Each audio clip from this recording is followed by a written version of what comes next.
Kota Tua adalah tempat wisata yang terletak di Jakarta Barat. Kota Tua, kawasan yang penuh dengan nilai sejarah dan warisan budaya. Secara keseluruhan, Kota Tua bukan hanya pusat sejarah Jakarta, tetapi juga simbol transformasi dari pelabuhan penting Kerajaan Sunda Kelapa menjadi pusat perdagangan dan administrasi kolonial Belanda. Kawasan ini mengajak pengunjung menyelami sejarah dan budaya melalui bangunan bersejarah dan museum yang ada, menawarkan gambaran lengkap tentang perkembangan Jakarta dari masa ke masa. Assalamualaikum warahmatullahi wabarakatuh. Kami dari kelompok 7 akan menjelaskan sejarah tentang Museum Fatahillah. Selamat datang.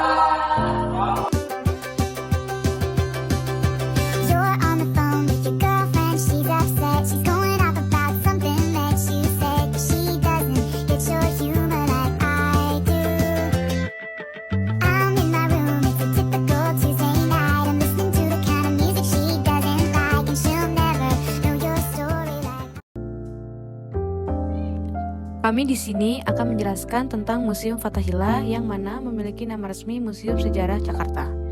Museum Fatahillah merupakan salah satu museum terfavorit di Jakarta dan menjadi ikon bagi kawasan Kota Tua. Museum Fatahillah yang sebelumnya berfungsi sebagai Balai Kota Batavia dan pengadilan pada masa VOC. Museum ini menyimpan berbagai artefak dari masa kolonial Belanda dan menjadi tempat favorit bagi pengunjung untuk belajar sejarah Jakarta. Awalnya disebut Stadius. Struktur bercat putih yang megah ini adalah markas administrasi perusahaan Hindia Timur dan kemudian pemerintah Belanda. Sejarah kota Jakarta berawal lebih dari 400 tahun lalu di Kepulauan Banda yang menjadi pusat kolonialisme awal di Nusantara. Pada abad ke-17, Kepulauan Banda dikuasai oleh pedagang Eropa, terutama Belanda, yang mencari rempah-rempah bernilai tinggi. Pada tahun 1619, VOC mendirikan kota Batavia di atas reruntuhan kota Jayakarta, menjadikannya cikal bakal kota Jakarta. Batavia berkembang sebagai pusat perdagangan dan militer Belanda yang berperan penting dalam persaingan dengan bangsa Eropa lainnya di Asia. Kini, Jakarta adalah kota terbesar kedua di dunia. Museum Sejarah Jakarta ini memiliki banyak koleksi yang sangat menarik. Koleksinya meliputi berbagai barang seperti mebel, perabotan rumah, senjata, keramik, peta, uang zaman dahulu, dan buku. Seiring berjalannya waktu, koleksi tersebut juga diperluas dengan replika sejarah kota Jakarta dari era Kerajaan Tarumanegara dan Pajajaran sampai era Batavia dan masa kemerdekaan. Ada juga temuan arkeologi di Jakarta dan berbagai batu prasasti yang dapat dilihat di museum tersebut. Mulai dari objek-objek peninggalan masa lalu seperti prasasti Tugu, prasasti Ciampea, hingga mebel antik yang berasal dari abad 17 sampai 19 dengan desain klasik bergaya Eropa. Di sini pengunjung dapat menelusuri berbagai peninggalan sejarah kota Jakarta sejak zaman prasejarah, masa kejayaan pelabuhan Sunda Kelapa, era penjajahan hingga ke zaman setelah kemerdekaan. Gedung museum yang berdiri saat ini awalnya merupakan balai kota atau Stadhuis yang diresmikan oleh Gubernur Jenderal Hindia Belanda, Abraham van Riebeeck pada tahun 1710.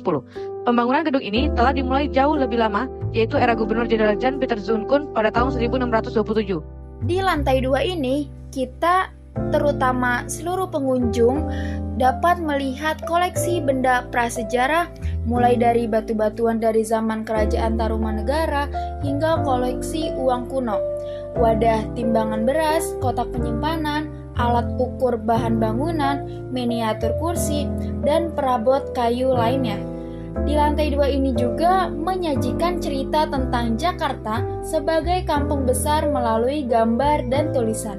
Selain itu juga terdapat kisah tentang Balai Kota menjadi Museum Jakarta dan lini masa perubahan isi gedungnya. Selanjutnya, rekaman kehidupan di Batavia dalam sketsa dan litografi. Litografi merupakan sebuah metode untuk mencetak pada permukaan yang halus. Metode ini ditemukan pada tahun 1776 oleh seorang penulis dari Bavaria, Alois Senefelder.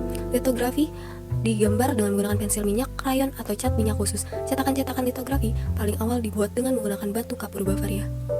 Sejarah litografi di Indonesia dimulai pada ketika VOC membutuhkan pelukis untuk keperluan eksplorasi dan dokumentasi paruh kedua abad 17. Berkat litografi, hingga saat ini, rekaman kehidupan masa Hindia Belanda di Batavia masih dapat disaksikan.